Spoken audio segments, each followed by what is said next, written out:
Hello, and welcome to the Brutal Iron Gym podcast, where our goal is to cut through the BS and deliver the brutal truth about topics related to health and happiness. Today's podcast number 1814. The topic is training, and the title is Hamstring Growth Made Easy. One of my clients, she's a business client, which means that we meet every single week for a Zoom meeting, as well as giving her nutrition and training advice for her own progress. We also discuss business components, which is super fun. So I've been running Brutal Iron Gym now for 12 years, but I've been a personal trainer for over 20. Learned a lot of things, did a lot of things wrong, but then learned a lot of the right things, and have been making a great living. Very blessed getting to do what I love. So wonderful. I'm blessed and amazed, and it's always fun getting to help other people do the same thing. Do what they love, but make good money, so that way they can support the family and support the life they want. It's really awesome. So very blessed, very lucky, and I'm excited on every time I get the chance to help somebody else do the same thing. In one of our recent Zooms, she was saying that she said the following: I really want like a super easy template for muscle growth. Like just do this, this, and this, and you're good. I love making workouts for my clients, but for my training, I'd like it to be more on the simpler side, but I like the idea of a template so I can still learn to plug in my own exercises or try new things I see on social media. So when we first started, I was actually writing her workouts, specific exercises, sets, reps, everything, just to get her, she hadn't been taking care of herself. We wanted to get her back on track, get her back to feeling like herself. So I was like, we have a million other things to focus on. Let me just crush the programming for you, then we'll come back at it. So now we've been coming back at the programming, a lot more learning elements, so that way she can learn how to play around with it and get better results for individual clients, which helps grow our business. So what we did was, prompted by that discussion, we made like a body part breakdown list. And one of the things that she likes to train the most are her hamstrings. She likes getting that separation between the glute and the hamstring, and just the side profile, the way the hamstrings look. So that's a big area for her. So that's one I wanted to share today. The hamstring breakdown that we made. Like, how did we make hamstring growth easy? Exercise selection. Hinge at the knees. Hinge at the hips. Add anything extra. So that's the exercises. Now, she trains her hamstrings twice a week. She's going to do something where she's bending at the knee to move the weight. You can think of a seated leg curl, lying leg curl, something like that. Then we have a hinge at the hips. So anything in which she's bending at the hips to work the hamstrings, which would be a stiff leg deadlift, Romanian deadlift, things like that. And then add anything extra is whatever she wants to add in. We want to just make sure that we have something bending at the knees, something bending at the hips, and then she can add in anything she sees off social media, an exercise that maybe she wants to better teach her clients, so therefore she wants to kind of deep dive into it and like remind herself of the nuances of how certain things feel. So it just gives her like this little bit of open space to be more creative, but we still have those first two elements to make sure we get those right. I typically like doing a bend at the knees before a bend at the hips, because if people's hamstrings are tight, when you go to a bend at the hips thing like an RDL or stiff leg deadlift, you tend to get a lot of lower back pump, a lower back annoyance.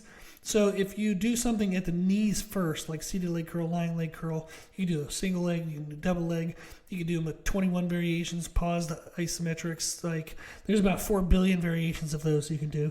But you can think of just those two basic exercises, a pretty easy like visual to have in our mind, is lying leg curl or seating leg curl. That is a great way to kind of open up tight fibers of the hamstrings, get blood flow into the muscles, really get your hamstrings kind of pumped and ready to go.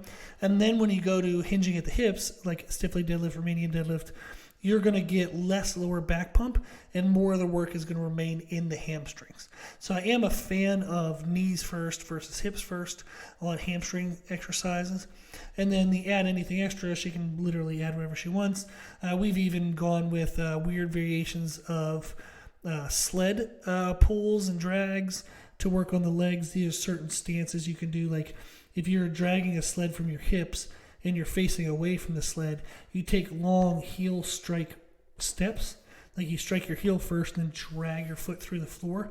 Whew, that'll light your hamstrings and glutes up. So we do a lot of variations like cable kickbacks. She can do a glute kickback machine if she has one. Like the gym she goes to has this like donkey glute kickback machine, which is a really good one. But that's where she can add in anything she wants.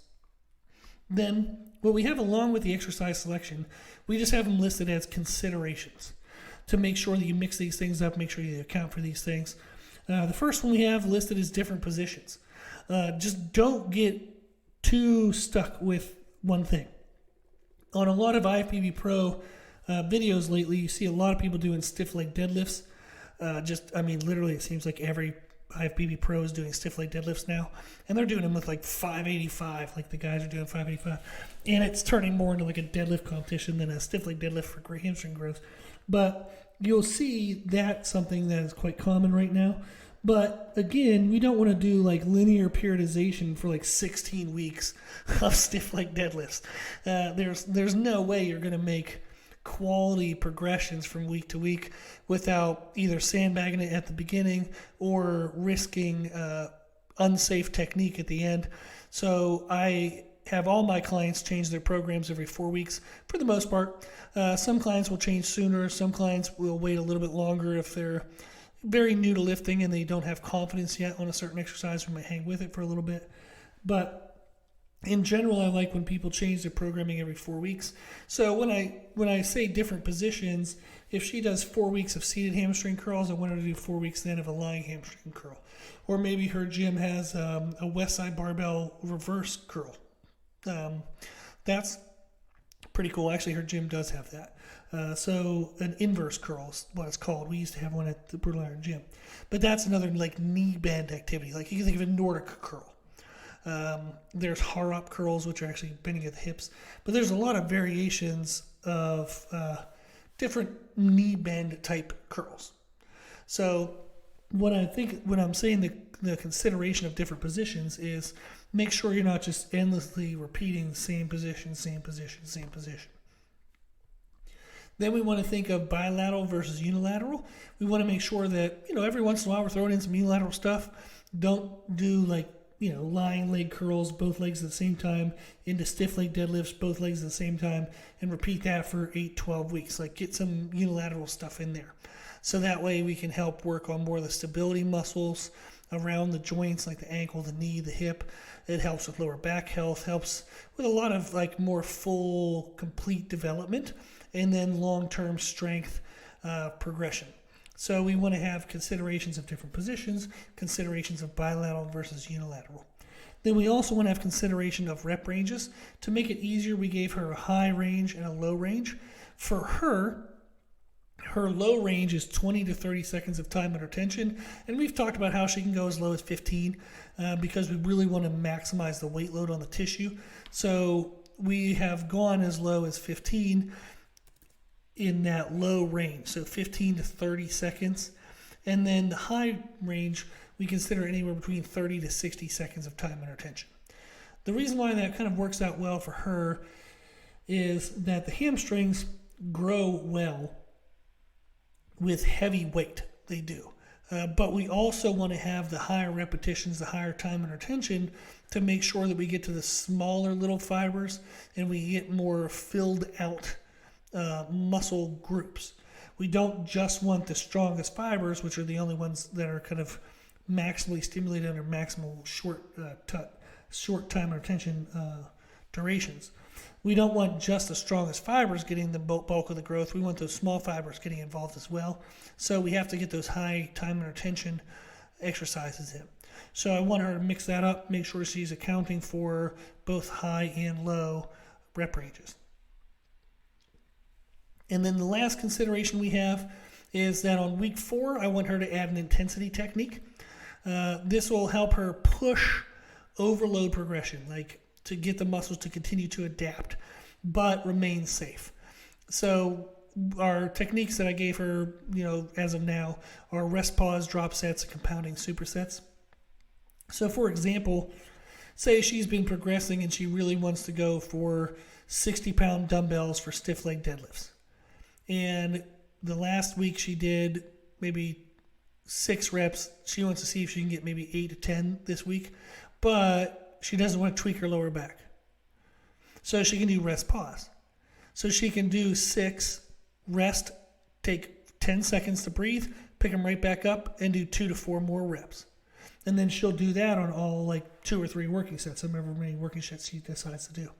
That's a great way to keep technique safe, but it still pushed our volume by getting those extra 2 to 4 reps on each of those working sets. So the idea of the intensity technique is to continue to push progressive overload, but remain safe. Drop set is another great technique where you can push volume, push progressive overload, but be safe. Compounding supersets, it's just you do 2 things back to back for the same muscle. Think about doing chest flies right into chest presses. That is going to pre-fatigue your chest for the chest press, but you still have the front delts, the triceps. You still have other pressing muscles that can help push the chest further and further and further into fatigue, even if it's already coming into that exercise pre-fatigued. So it's a pre-exhaust component is compounding supersets, but those are the intensity techniques that we have her using in this current structure. So that's an example of hamstring growth made easy. Pick an exercise that you bend at the knees. Pick an exercise you bend at the hips. Then pick a third exercise. It can be whatever you want. Make sure when you do new programming that you change up your positions. You make sure you mix in unilateral and bilateral movements. You want to make sure you mix up your rep ranges. Higher time under tension of 30 to 60 seconds. Lower time under tension of 15 to 30 seconds. However many reps you complete under that amount of time is totally fine. You know, if 8 reps takes 15 seconds, then 8 reps is perfect. If you move quick and it takes you 20 reps and maybe you get 35 seconds, there you go. So 20 reps is your goal. Just whatever reps get you within that time frame. The low range, again, is 15 to 30 seconds. The high range is 30 to 60. So she's going to make sure she mixes those up. And then on the last week of your programs, add in some intensity techniques to push things a little bit, but remain safe. Rest, pause, drop sets, and compounding supersets are great choices. Okay, that's hamstring growth made easy. Hopefully that seemed easy. It's complex enough that you're going to get amazing, great results. But it's easy enough that you can kind of know what to choose for exercises, and you have a little bit of freedom in how you kind of execute that. So that's exactly what she wanted. She wanted a template that would be simple, but still give her the opportunity to learn so she can plug in her own exercises and learn new components such as the intensity techniques. Okay, I thought that was fun to share. If you have any questions, if you want to hear anything else like, chest growth made easy, back growth made easy, whatever it might be, if you want another topic like this, just shoot me an email at brutalirongym@gmail.com, and I'd be happy to do one. Okay. If you like the podcast, please share the podcast. If you like the podcast, please consider donating to support the podcast, which you can do on our website. If you like the information we share in the podcast, you can find more from us on our social media channels. You can find us and follow us on Instagram and YouTube under the name Brutal Iron Gym. As always, I hope this was helpful, and thank you for listening.